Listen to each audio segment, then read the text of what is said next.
I made a wicked wooden windmill. A project I actually gave up on twice. And at the end, we'll show the finished windmill dance in the breeze. Stick with us.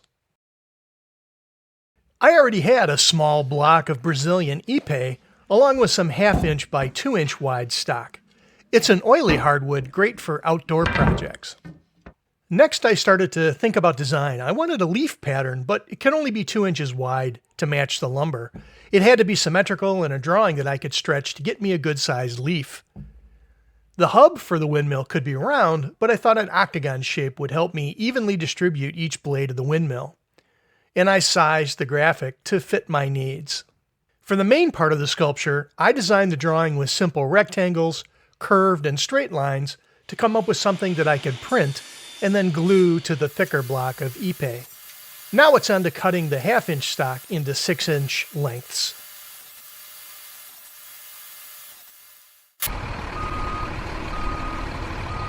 Aw, look how nice they assemble.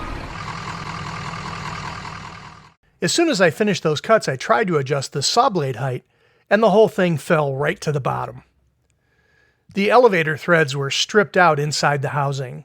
I almost gave up at this point, but rigged it to a fixed height using some silver solder and a clamp. I'll have to look for some other solution later. There were 2 things I was never good at kindergarten: coloring inside the lines and using scissors.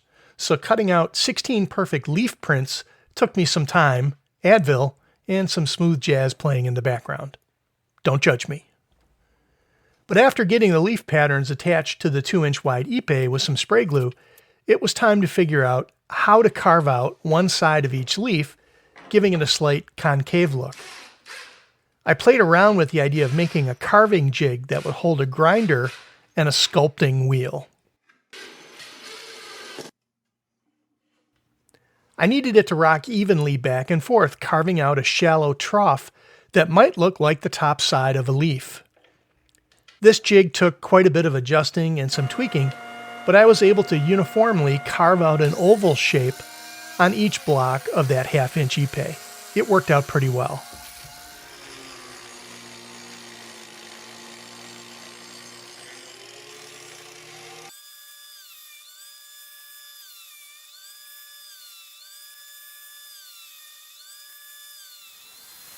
Now I could cut out the leaf blocks on the jigsaw. Luckily, I didn't need the table saw for the remainder of this project.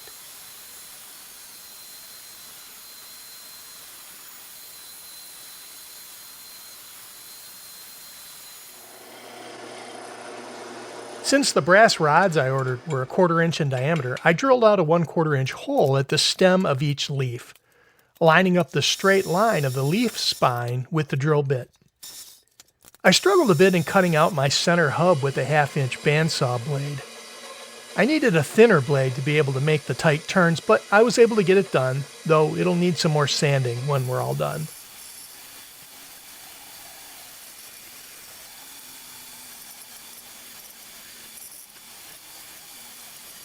I should have used some sort of a clamping jig for this step, though the paper was not really squared up on the wood blank, and I had to freehand it.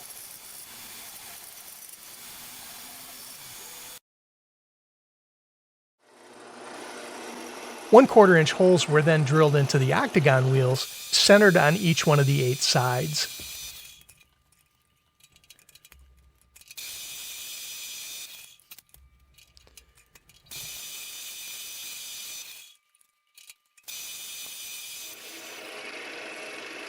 In the middle of each wheel, I drilled out a 22mm hole to accept the width of a pair of rollerblade bearings. They fit pretty tightly in the center.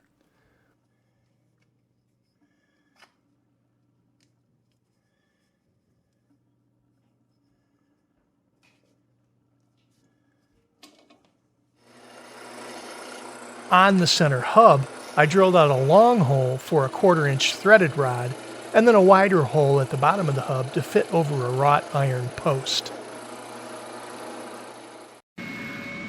The bandsaw cuts were pretty rough, but I took care of those inner curves on the spindle sander. I also used a roundover bit on my router table to put a curved edge on the hub and also on the octagon wheels.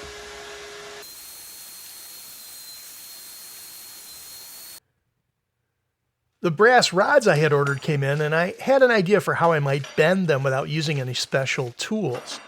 Using a holding block for the rod and a smooth-sided tree round, I thought this would make for a cool solution that would hold the rod down and allow me to bend the rod over the tree round.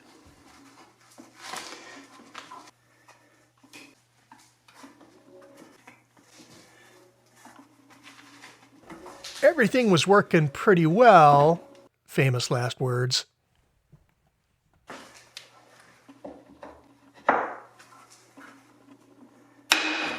No.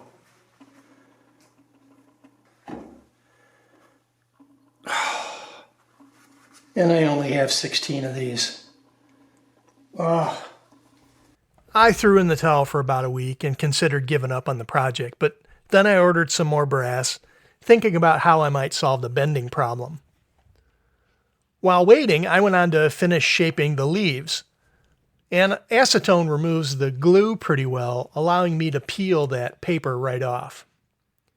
I wanted to apply a convex curve to the back side of each cutout, making the leaf shapes look as realistic as possible. In order to keep the windmill in balance, I also sanded each leaf until it weighed in at about 40 grams.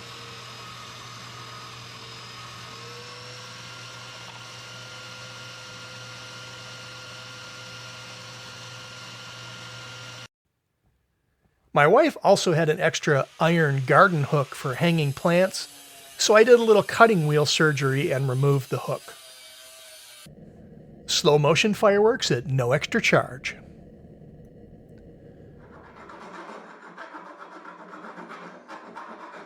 I took the opportunity to put the core pieces together to make sure the bearings would turn freely on the hub. It was really my first chance to see if the design might work.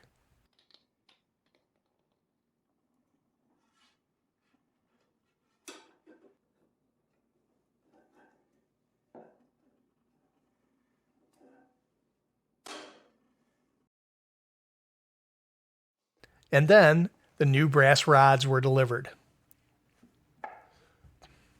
Will the wider log and a more gradual curve actually work?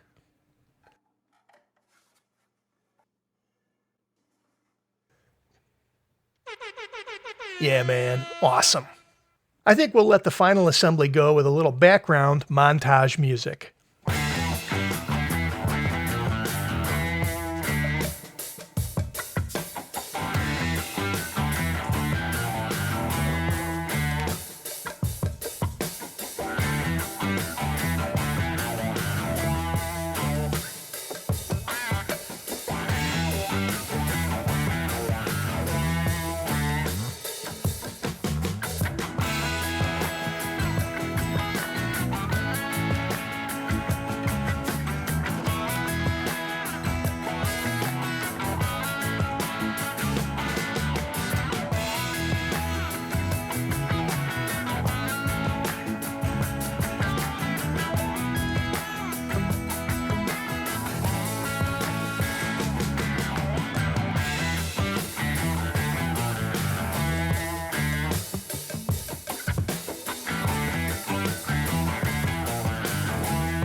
The final windmill looks pretty awesome, and those brass accents, which were nothing more than a drawer pull and a couple of lampshade top nuts, look great as trim.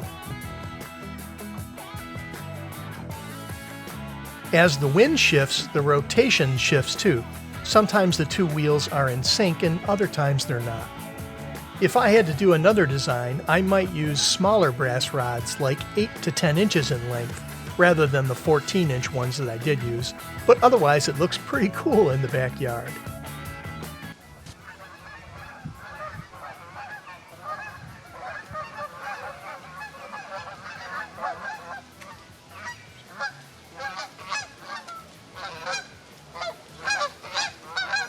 Hey everybody, thanks for watching. I hope you subscribe to the channel and tell your friends about us too. Please leave us a comment as well. Take care and stay frosty.